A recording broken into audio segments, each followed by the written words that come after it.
jarayondan kelib chiqsa kerak. Najaf Aliyevning xushdagi yangradi, Neftchi o'yinni boshladi. 21 Muhsinjon Ubaydullayev, 23-Yovan Jokic. Neftchining hujumi uzilamiz tarkibdan. Birinchi aniq zarba unchalik kuchli, xavfli chiqmadi-yu, lekin nuqta xavfli edi. Boshlanib ketdi. Qiziq natijalar bor. Buni ham aytaman. Hozir esa Marushichning markazga uzatmasi yo'q. Bu yerda ham qoida buzilmadi. To'p Neftchida qolmoqda. Uzoqdan zarba! Super gol! Ibrohim Halil Yo'ldoshev pushkasi! 1-0. Tik turgan joydan tepdimi?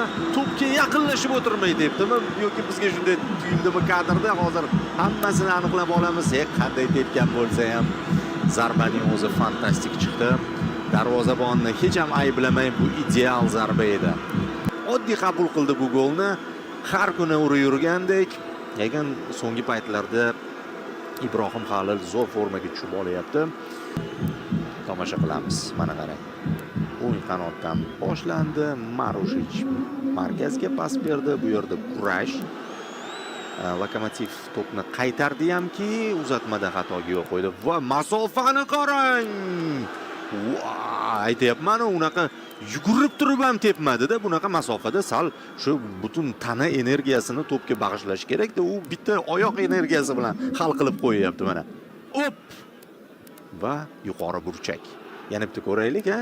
Har xil rakurslarni bizga namoyish etishadi. Albatta, endi hozir agar o'yin davom etsa, Ubaydullayev bo'lishi mumkin. Lokomotivning hujumi. Zarba ko'ramizmi? Ko'ramiz. Lekin noaniq zarba ko'ramiz. Ko'rib bo'ldik. Nishich.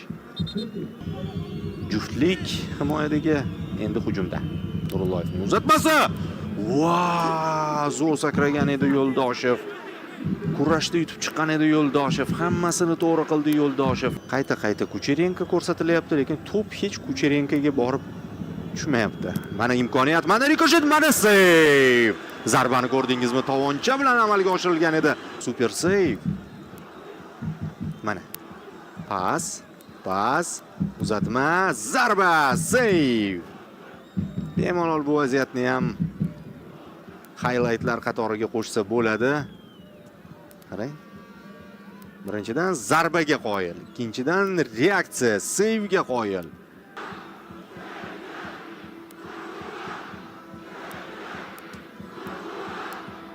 Kucherenko. Qoldimi to'p? Qoldi to'p. Penalti ishlayapti Kucherenko. Markaziy himoyachi hujumga bordi. Nada boshqa bir rakursda ko'rsak to'pga o'ynamadimi? Menga ham shunday tuyulishni boshlayapti. Yo'q. Rakursi aldaydi-da baribir. Ubaydullayev oyoqni ilintiribdi, qarang. Bu yerda Kucherenko to'pga o'ynagan. Murakkab vaziyat. Bu rakursda bekorga boya ham Temurxo'ja Abduxoliqov Lokomotivda hisobni tenglashtirish uchun imkoniyat aniqlashtirib oldik. Temurxo'ja Abduxoliqovning zarbasi 1-1 hisob tenglashmoqda. O'yinda intriga shundoq ham bor edi, yanada kuchayyapti. Abduxoliqov aytayapti, bo'ldi, konsentratsiyani yo'qotmaylik, boyagidek xatolar qilmaylik. Biz yaxshi vaziyatlar yuzaga keltiryapmiz deb. Pauzali zarba, lekin qoida buzmagan holda Temurxo'ja tajribada ishlayapti. Va Ergashevni aldayapti. Kucherenkani bekorga ko'rsatishmadi bizga. Shu golning yarim xizmati uniki. Birinchidan himoyadan hujumga borib qo'shildi. Ya'ni nimanidir his etdi, bordi, kurashdi, to'p. Yana Lokomotiv to'pni egallab olyapti. Ivanov uzoq masofadan harakat qilib ko'rdi, gol urishga o'xshamadi. O'qidi, lekin yana oldirib qo'yishyapti mezbonlar to'pni. Uzoq masofaga aniq pas. Abrorbek yetib boradimi? Yetib bordi. Darvoza bo'sh. Voy, Ismoilov. hamma ishni to'g'ri qildi, qochdi, pozitsiyani to'g'ri tanladi, to'pni qabul qildi, darvozabonni aldadi, hammasini tezlikda amalga oshirdi, lekin oxiriga borib o'sha to'pga moslasha olmay qoldi, muvozanatni yo'qotib, qiyin edi u yerda moslashishiga. Mana qarang, aldadi ham, qochdi ham. Ismoilov to'p bilan qarama-qarshi qanotga ajoyib pas. Alisher Odilov texnika ko'rsatdi, to'p uzoqlashib ketdi. Lokomotiv himoyachilari joylariga qaytib olishdi. Ajoyib pas, imkoniyat. Ofsayd bormi? Pas, Yo'ldoshev pas. Yana bitta ajoyib uzatma Kucherenkodan. Aqlli pas. Darvozabon to'pni qaytardi. Nurulloyev yiqildi. O'rnidan turish holatida emas, mana qarang. Hozir o'zingiz baho bering, tepadigan nuqta. Voy, mana bu pasni. Va vaziyatni ko'ramiz. Alisher Odilov to'p bilan bitta himoyachiga qarshi fintlar ishlatib zarba beryapti. Reimovmidi? Muhammadali Reimov sirpanib ketdi, fursatni boy berdi. Endi esa Neftchi hujumda. Neftchi vaziyatga ega, Neftchi zarba beryapti, Kozlov to'pni qaytaryapti. Hujum, tezkor hujum, energiya so'rashyapti Peritsa hamda Jamshid.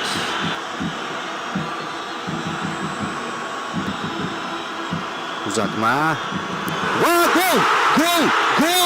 Ikkinchi qavatda kurashni yutib chiqyapti va Stipe Peritsa, zaxiradan tushgan futbolchi Jamshid Iskandarovning mukammal uzatmasidan so'ng to'pni darvozaga yo'llayapti. Mana o'zgarishlar natija berdi. Neftchi rotatsiyani chetga surib qo'ydi. Uzatmani qarang. Zarbani qarang. Golni nishonlayapti borib Iskandarov ham. Ajoyib.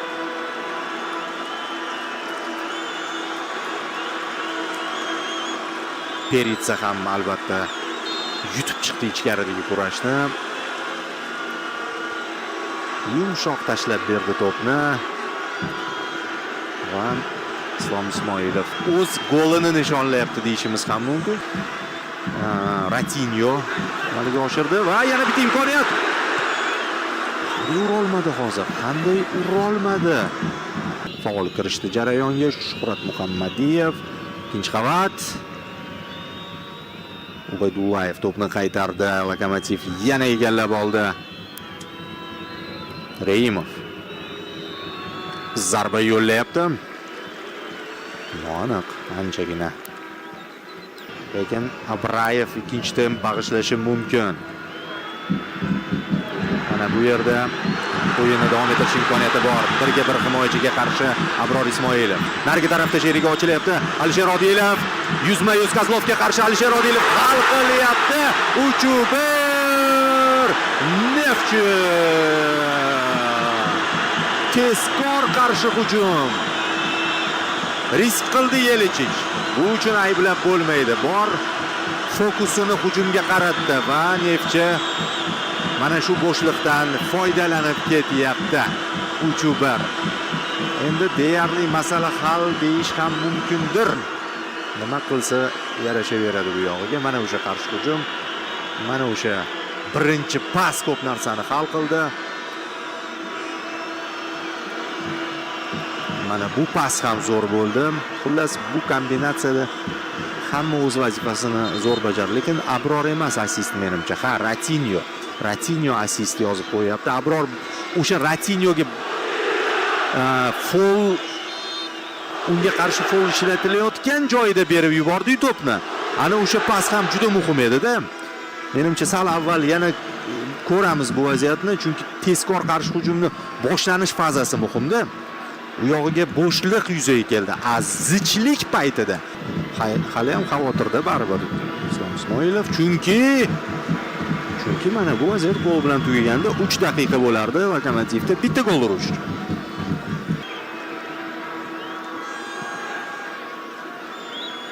So'nggi sekundlar.